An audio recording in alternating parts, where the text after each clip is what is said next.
Good morning, students. I am Priya Rai from Radiant Public School.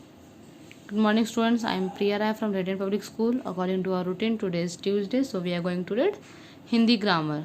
Vyakaran Muskan for class 5th. So let's start now. Lesson 1 और 2 हमने पढ़ लिया है. अब हम लेसन 3 पढ़ेंगे. शब्द विचार. ठीक है. शब्द ही हमारे व्यवहार के मूल आधार हैं. दिए गए चित्रों को देखिए और समझिए. अगर हम शब्द ही हमारे व्यवहार के मूल आधार है, यानी क्या कि हम जैसे अच्छे अच्छे शब्द का यूज़ करके अगर हम बोलेंगे तो बात अच्छा लगा. अगर वही हम खराब शब्द का यूज़ करते हैं तो हमारे लोग बोलते हैं ना कि हाँ इनका व्यवहार बहुत गलत है, बहुत खराब शब्द का इस्तेमाल करते हैं. तो शब्द ही हमारे व्यवहार के मूल आधार है. इस प्रकार से दिए गए चित्रों को देखिए और समझिए. विद्यार्थी, कुतुब मीनार और किसान. विद्यार्थी, कुतुब मीनार और किसान वर्णों के समूह हैं. इन सबके निश्चित अर्थ है, अतः ये शब्द हैं. वर्णों के समूह का जिसका निश्चित अर्थ होता है वो शब्द होता है. इस प्रकार शब्दों की रचना वर्णों से होती है. प्रत्येक शब्द में वर्णों अथवा ध्वनियों का क्रम निश्चित होता है. 2 या 2 से अधिक वर्णों के सार्थक मेल को शब्द कहते हैं. 2 या 2 से अधिक वर्णों के सार्थक मेल को क्या कहते हैं? शब्द बोलते हैं. हिंदी में शब्दों का वर्गीकरण निम्नलिखित आधारों पर किया गया है. पहला, अर्थ के आधार पर शब्द भेद. अर्थ के आधार पर शब्द 2 प्रकार के होते हैं, सार्थक शब्द और निरर्थक शब्द. सार्थक शब्द, जिस वर्ण समूह का स्पष्ट रूप से कोई अर्थ निकले उसे सार्थक शब्द कहते हैं. जैसे लड़का, पेड़, गरीब, भोजन, नदी आदि. सार्थक शब्द भी 4 प्रकार के होते हैं. पहला, पर्यायवाची शब्द, एकार्थी शब्द, अनेकार्थी शब्द और विलोमार्थी शब्द. ठीक है. अब देखते पर्यायवाची शब्द क्या है. पर्यायवाची शब्द, जिन शब्दों का अर्थ में समानता हो उन्हें पर्यायवाची शब्द कहते हैं. जैसे पहाड़. पहाड़ मतलब भी पहाड़ी होता है. अचल मतलब भी पहाड़ होगा. गिरी मतलब भी पहाड़ होगा. और पर्वत मतलब भूधर मतलब भी पहाड़ ही होता है. तो ये हो गया पर्यायवाची शब्द. एकार्थी शब्द, जिन शब्दों का अर्थ सदा समान रहता है उन्हें एकार्थी शब्द कहते हैं. जैसे पुस्तक, लोहा, आकाश, दीवार आदि. पुस्तक, लोहा, इसका अर्थ हमेशा समान ही रहेगा. पुस्तक मतलब हमेशा किताब ही होगा. ठीक है. तो इसको हम एकार्थी शब्द बोलते हैं. अनेकार्थी शब्द, जो शब्द प्रयोग में के अनुसार विभिन्न परिस्थितियों में भिन्न भिन्न अर्थ देते हैं उन्हें अनेकार्थी, यानी कि जैसे हम यूज़ करें वो हमें अलग अलग टाइम पे अलग अलग अर्थ दे, उसे हम अनेकार्थी शब्द बोलते हैं. जैसे उत्तर. देखिए जैसे उत्तर मतलब हम जवाब भी बोलते हैं. जैसे हम बोलते हैं ना कि प्रश्न का उत्तर दीजिए, तो जब हम प्रश्न पूछते हैं तो उस समय हम उत्तर का मतलब जवाब मानते हैं. जब हम उत्तर बोलते हैं, जब हम दिशा के बारे में उत्तर का वर्णन करते हैं तो उस समय उत्तर का अर्थ हम उत्तर दिशा के लिए लगाते हैं. वैसे ही गुरु, शिक्षक, श्रेष्ठ, फल नतीजा, बड़ा चाकू का फल, ऐसा होता है. ठीक है. चौथा है विलोमार्थी शब्द.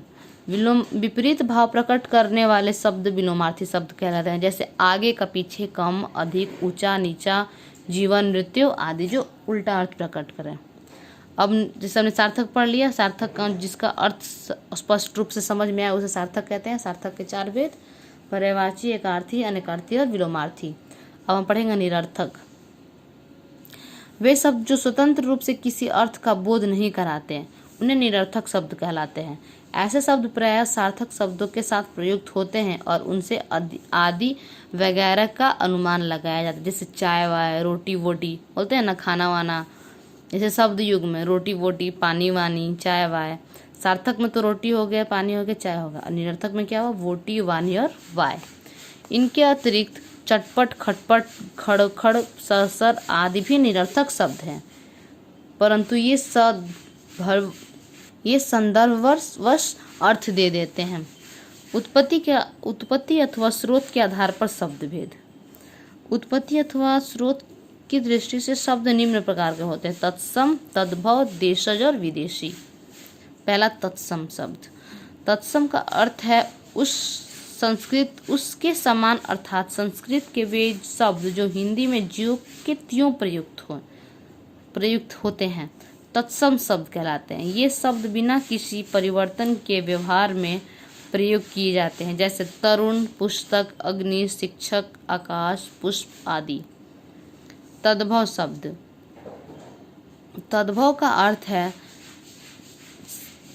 संस्कृत से उत्पन्न अर्थात संस्कृत भाषा के वे शब्द जो अपना रूप परिवर्तन कर हिंदी में मिल गए हैं तद्भव शब्द कहलाते हैं। जैसे अग्नि मतलब तत्सम का तद्भव रूप आग है, दुग्ध तत्सम का तद्भव रूप दूध आदि है। ठीक है, यहाँ कुछ तत्सम और तद्भव शब्द दिए जा रहे हैं, इन्हें ध्यानपूर्वक पढ़िए और समझिए। तत्सम भागिनी हस्त, भागिनी यानी बहन, हस्त मतलब हाथ। तत्सम अंगुष्ठ अंगूठा, आम्र मतलब आम, रात्रि रात, गृह घर। हमारा देशज शब्द हिंदी में प्रचलित वे शब्द जो देश के विभिन्न बोलियों द्वारा हिंदी भाषा के स्थान पर पा गए वो देशज शब्द कहलाते हैं। जैसे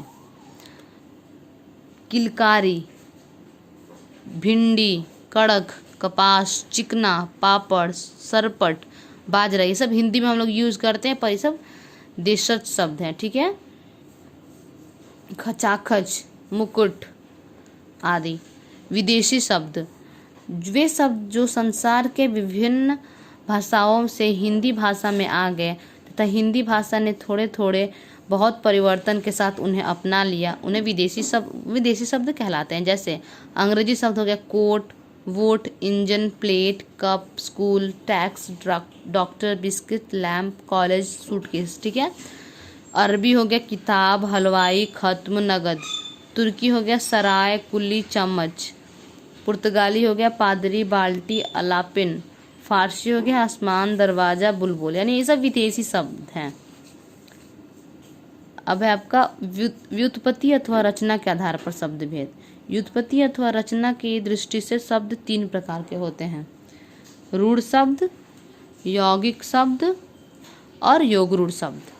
रूढ़ शब्द देखते हैं, ऐसे प्रचलित शब्द जिनके खंड करने पर उन खंडों का कोई अर्थ निकले उन्हें रूढ़ शब्द कहते हैं, रूढ़ शब्द कहलाते हैं। जैसे घोड़ा, घो प्लस ड़ा, हाथ, हा प्लस था। यौगिक शब्द वे शब्द जो दो या दो से अधिक शब्दों के मेल से एक नया शब्द बनाते हैं, यौगिक शब्द कहलाते हैं। जैसे सेना प्लस पति, सेनापति। रसोई प्लस घर, रसोई घर।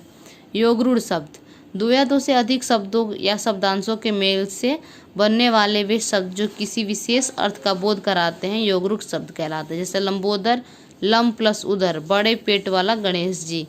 दशानन, 10 प्लस आनंद, 10 मुख वाला रावण। चौथा है प्रयोग के आधार पर शब्द भेद। वाक्य में प्रयोग की दृष्टि से शब्द दो प्रकार के होते हैं: विकारी शब्द तथा अविकारी शब्द। विकारी शब्द जिन शब्दों के रूप में लिंग, वचन, कारक और काल के अनुसार परिवर्तन या विकार आ जाता है उन्हें विकारी शब्द कहते हैं। जैसे लिंग लड़का पढ़ता है, वचन लड़की पढ़ती है, कारक लड़का पढ़ता है, लड़की पढ़ती है लिंग हो गया, लड़कियां पढ़ती हैं बहुवचन हो गया, और लड़के को पढ़ने दो कारक हो गया। विकारी शब्द के चार भेद होते हैं: संज्ञा, सर्वनाम, विशेषण और क्रिया। अन्य विकार देखिए: संज्ञा लड़का, लड़के, सर्वनाम वह, उसने, उसे, उसको, विशेषण पतला, पतले, पतलो, क्रिया पढ़ा, पढ़े, पढ़ी, पढ़ते, पढ़ेंगे। ठीक है। अविकारी शब्द वाक्य में प्रयोग करते समय जिन शब्दों के रूप में किसी भी कारण से विकार या परिवर्तन नहीं होता उन्हें अविकारी शब्द कहते हैं। उदाहरण: लड़का तेज दौड़ा, लड़के तेज दौड़े। इसमें शब्द में कोई परिवर्तन नहीं हुआ, बस लिंग वचन चेंज हुआ। यानी ये इसमें एक लड़का दौड़ रहा था, इसमें बहुत सारे लड़के दौड़ रहे हैं। वह आज आएगा, वे आज आएंगे। ठीक है ना, मतलब शब्द में कोई परिवर्तन नहीं हो रहा है, बस वचन में परिवर्तन हो रहा है, तो ये अविकारी शब्द हो गया। अविकारी शब्द के चार भेद होते हैं: क्रिया विशेषण, संबंध बोधक, समुच्चय बोधक, विस्मयादि बोधक। इन उदाहरणों में तेज, आज और भीतर शब्द सभी परिस्थितियों में समान है, इनमें विकार नहीं आया, अतः यह अविकारी शब्द है।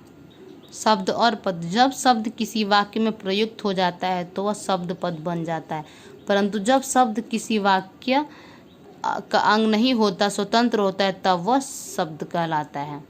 ये रहा आपका क्वेश्चन आंसर, यह आपका बुक वर्क। आप लोग बुक वर्क कर लीजिएगा।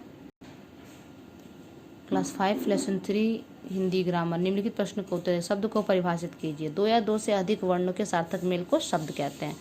शब्दों का वर्गीकरण कितने आधारों पर किया जाता है?